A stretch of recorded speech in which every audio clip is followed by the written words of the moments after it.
రమేష్ గారు చీటీలు రాసుకుని చీటీ తలకోడి చీటీ పంపిస్తే ఆ చీటీ ఇంగ్లీష్ విలేకరికి వెళ్ళింది. దరిద్రం చూడండి, చంద్రబాబు నాయుడు దరిద్రం. ఇంగ్లీష్ విలేకరికి వెళ్ళినట్టుంది. అతను ఆ క్వశ్చన్ మొత్తం ఇండిగో మీద ఇంగ్లీష్లో అడిగేశాడు. అడగగానే ఈయనకేమో మొత్తం తెలుగులో ఉంది ఇక్కడ స్క్రిప్ట్ అంతా. తెలుగులో మొదలుపెట్టాడు చూసి. ఆడు ఇంకా తొంటలాగున్నాడు ఇంగ్లీష్ విలేకరి. లేచి ఇంగ్లీష్ సార్ ఇంగ్లీష్ ఇంగ్లీష్ అన్నాడు. ఇంగ్లీష్ అనగానే చూశాడు, మళ్ళీ తెలుగులోనే మొదలెట్టాడు. ఆడు ఇంగ్లీష్ ఇంగ్లీష్ అన్నాడు, ఈయన తెలుగులో మొదలెడతాడు. చివరికి central government will take look after, I will take after, I after అని మూసేశాడు. ఇన్ని తిప్పలేందుకు చంద్రబాబు నాయుడు గారు? సూటిగా నేను తెలుగులో అడుగుతున్నా, నేను ఇంగ్లీష్ విలేకరులాగా మీ రమేష్ చీటీ మారిపోయినట్టుగా చీటీ మారకుండా నేను స్ట్రైట్ అవే తెలుగులో అడుగుతున్నా. నారా చంద్రబాబు నాయుడు గారు ఒకటి మాట్లాడండి. మీరు ఈరుడు సూర్యుడు ఇంద్రుడు చంద్రుడు అని రామ్మోహన్ నాయుడిని సెంట్రల్ మినిస్టర్ కేంద్ర మంత్రి చేశారు కదా మీరు. ఏది ఆయన విమానయాన శాఖ పౌర విమానయాన శాఖ మంత్రి చేశారు ఆయన్ని. మొత్తం తెలుగులోనే అడుగుతున్నా. నాకు ఇంగ్లీష్ రాదు, మీకు లాగానే పొట్టకొస్తే తెలుగు రాదు. తెలుగు తప్పితే ఇంగ్లీష్ రాదు నాకు కూడా. మన ఇద్దరం సేమ్ టు సేమ్ మన ఇద్దరం.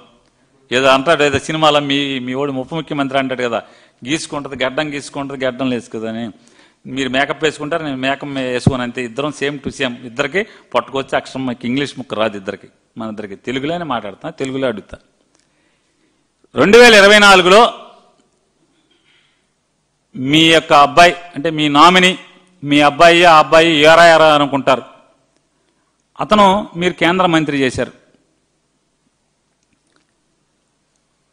అతను రామ్మోహన్ నాయుడు మినిస్టర్ అయ్యేప్పటికీ కేంద్ర ప్రభుత్వం, మీ కూటమి ప్రభుత్వమే ఒక సర్క్యులర్ రిలీజ్ చేసింది, ఒక గైడ్ లైన్స్ ఇచ్చింది. ఏమని ఇచ్చింది? పైలట్లకి రెస్ట్ కావాలి. అది కూడా ఎందుకని? విమాన ప్రమాదాలను నివారించడం కోసం పైలట్లకి రెస్ట్ కావాలి, పని గంటలు తక్కువ ఉండాలి, రెస్ట్ ఎక్కువ ఉండాలి అని చెప్పని నిబంధనలు, కఠినతరమైనటువంటి నిబంధనలన్నింటిని కూడా పొందుపరిచి 2024లో కేంద్ర ప్రభుత్వం, అది కూడా మీ రామ్మోహన్ నాయుడు శాఖే జారీ చేసింది. ఏం చేయాలి రామ్మోహన్ నాయుడు? పెళ్ళిళ్ళు డ్యాన్సులు చేస్తారు, రీల్స్ చేసుకుంటారా? ఏం చేసుకుంటారు? మన పంచాయతీల్లో తరగతి గదులు శంకుస్థాపన, లేకపోతే సిమెంట్ రోడ్డు శంకుస్థాపన, వెళ్ళి ఊకదంపుడు ఉపన్యాసం, జగన్మోహన్ రెడ్డి గారు పోర్టు కడితేనేమో చంద్రబాబు నాయుడు గారు కట్టాడు పోర్టు అని, ఇట్లాంటి తప్పుడు మాటలు ఈటికా? ఏం చేయాలి? కేంద్ర ప్రభుత్వంలో అసలు ఎన్ని సంస్థలు ఉన్నాయి?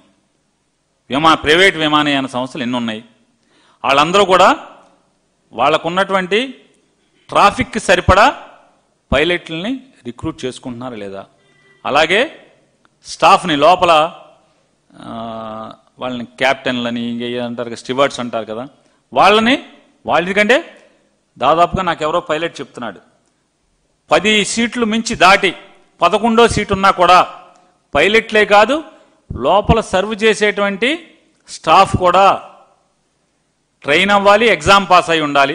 వాళ్ళకు కూడా ఈ రెస్ట్ పీరియడ్, ఈ ఎంత టైం డ్యూటీ చేశారనేవి కూడా గైడ్ లైన్స్ వర్తిస్తాయని చెప్తున్నాడు. కేవలం పైలట్లకే కాదు, దాంట్లో పనిచేసి మంచినీళ్ళు సర్వ్ చేసేవాళ్ళు, లేకపోతే సేఫ్టీ ప్రికాషన్స్ చెప్పేవాళ్ళు, గైడ్ చేసేవాళ్ళు స్టాఫ్ ఉంటారు కదా, వాళ్ళు కూడా కంపల్సరీ గైడ్ లైన్స్, ఈ safety guide lines, rest period compulsory వాళ్ళకు కూడా కావాలని చెప్తున్నారు. మరి అవన్నీ కూడా స్టాఫ్ రిక్రూట్మెంట్ జరుగుతుందా, జరగట్లేదా? జరగకపోతే ఏం చేయాలి? ఇంకొక విచ్చలవిడితనం కూడా మీరు పట్టించుకోండి చంద్రబాబు నాయుడు గారు. మీరు వెనకేసుకొస్తున్నటువంటి మీ రామ్మోహన్ నాయుడు పరిపాలనలో ఇండిగో గడచిన 18 మాసాలుగా ఫ్లైట్లు పెంచింది, రూట్లు పెంచింది, అంటే వాళ్ళు ఎగిరేటువంటి రూట్లు పెంచింది, డెస్టినేషన్స్ పెంచింది, వాళ్ళు చేరుకునేటువంటి డెస్టినేషన్స్ పెంచింది, ఆక్యుపెన్సీ రేషియో పెంచుకుంది. కానీ ఫ్లైట్లు పెంచుకోవటం లేదనేది మీ ఓడు ఎందుకు రివ్యూ చేయలేదు? పర్మిషన్ ఎందుకు ఇచ్చారు? ఎప్పటికప్పుడు టైం టు టైం పర్మిషన్. అంటే కొత్తగా రూట్లు అడుగుతున్నాడు ఏంటి? పాత రూట్లకు సరిపడా రిక్రూట్మెంట్ చేశాడా, చేయలేదా? ఎందుకని మీరు పట్టించుకోలేదు? మీ ఓడు పట్టించుకోలేదని అంటున్నా. వెంటనే ఆపాలి కదా, కొత్త రూట్లు ఇవ్వకూడదు కదా. కొత్త రూట్లు ఇచ్చేస్తారు, వాళ్ళు ట్రావెల్ ఇది పెంచేస్తారు, మైలేజ్ పెంచేస్తారు, ఆక్యుపెన్సీ రేషియో పెంచేస్తారు, అన్నిటికీ పర్మిషన్ ఇస్తారు. కానీ స్టాఫ్ రిక్రూట్ చేసుకున్నాడో లేడని మాత్రం చూడరా? ఎందుకని చూడలేదు? ఎందుకు మీ వాడు మొహాట పడ్డాడు? మీ కేంద్ర మంత్రి, మీ తెలుగుదేశం పార్టీ ఎంపీ కేంద్ర మంత్రిగా ఉండి ఎందుకని మొహాట పడ్డాడు? ఏం లాలూచి ఏంటి అని అడుగుతున్నాను. ఎందుకు రివ్యూ చేయలేదు? మరి అదే కదా చేయాల్సింది.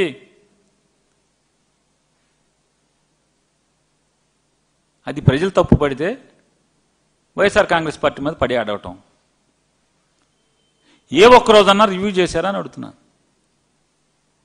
రివ్యూ చేయకపోగా ఇంకా ఆయన మాట్లాడతాడు.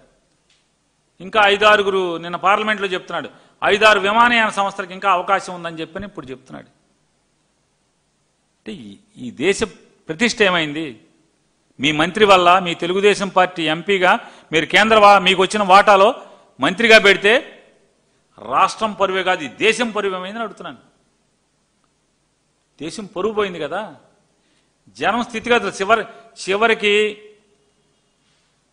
చనిపోయిన మనిషి శవాన్ని కూడా చివరి కోరిక మేరకు తీసుకొచ్చి కన్నం దహనం చేయలేని పరిస్థితులు ఉంటే ఎంత భావోద్వేగాలతో ప్రజలు అల్లాడుతున్నారు.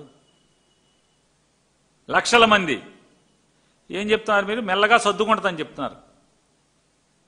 ఎట్లా అంటే మీరెట్లా అయితే రైతులు వాళ్ళ సరుకుల్ని వాళ్ళ పంటని తెగనమ్ముకుని అప్పులున్నాడు ఆత్మహత్య చేసుకుంటాడో, మళ్ళీ ఆత్మహత్య చేసుకున్నాక మళ్ళీ వాళ్ళ భార్య కొడుకు మళ్ళీ వ్యవసాయం చేసుకుంటారు. ఇదంతా కూడా రొటీన్ జరుగుతూ ఉంటుందిలే ఇదంతా అని చెప్పి మీరంతా తేలిగ్గా మాట్లాడుతున్నారో, అతను కూడా మీ ఆలోచన సరళ మేరకే అంతే తేలిగ్గా అతను వ్యవహరించాడు అనేది కూడా మనకు అర్థమవుతుంది కదా.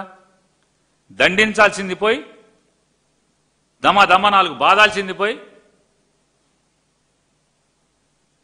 తెలుగుదేశం పార్టీ పరువే కాదు, ఈ రాష్ట్రం పరువే కాదు, తెలుగోళ్ల పరువే కాదు, దేశం పరువు పోయింది కదా. మరి ఇవన్నీ ముందు జాగ్రత్తలు 18 నెలల నుంచి ఏం చేస్తున్నాడు ఆయన చేయించుకోకుండా? రివ్యూలు చేయాలి కదా. మరి పర్మిషన్లు ఇవ్వకూడదు కదా. నేను అడుగుతున్నాను, కొత్తగా రూట్లు ఎందుకు ఇచ్చారు ఇండిగోకి? కొత్తగా ఆక్యుపెన్సీ రేట్లు పెరిగేట్టు భారతదేశంలో దాదాపుగా 65% ఆక్యుపై చేసేట్టుగా, 65% విమానయానాన్ని ఆక్యుపై చేసేట్టుగా ఈ 18 మాసాల్లో ఎందుకు పెరగనిచ్చారని అడుగుతున్నాను. ప్రతిసారి మీ ఉద్యోగం ఏంటి మంత్రిగా? అదే కదా. అంటే ప్రశ్నిస్తే బురదేస్తారా చంద్రబాబు నాయుడు గారు? ఈ రాష్ట్రంలో అంటే వైఎస్ఆర్ కాంగ్రెస్ పార్టీ ఓడి ఎవడన్నా సానుభూతి పరుడు ఉంటే ఆడి ఈ రాష్ట్ర ప్రజలు కాదా అని అడుగుతున్నాను. మేము ఈ రాష్ట్రం ప్రజలు కాదా?